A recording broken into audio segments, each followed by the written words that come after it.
আসসালামু আলাইকুম। পল্লী বিদ্যুৎ সেবা 24 এ আপনাদেরকে স্বাগতম। আশা করি আপনারা সবাই ভালো আছেন।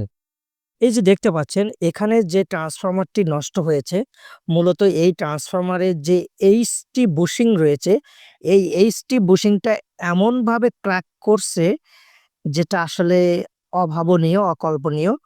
মাঝে মধ্যে এরকম ঘটনা ঘটে আমরা দেখতে পাই। মাঝে মধ্যে তবে খুব সীমিত সংখ্যক আ হয়তো আর দেখা যায় ২ টা ১ টা। খুবই কম সংখ্যক এরকম হয়ে থাকে। তবে এইখানে যেভাবে এইচটি বুশিং এর যে ইনসুলেটরটা দেখতে পাচ্ছেন, আ এটাকে যেভাবে ক্র্যাকটা করছে একদমই ভেঙে শেষ হয়ে গিয়েছে। মূলত এই যে ঘটনাটা ঘটেছে এটা কি কারণে ঘটে থাকে, কেন ঘটে থাকে? আ আসলে এটার সমাধান কি? কেনই বা এটা হয়ে থাকে?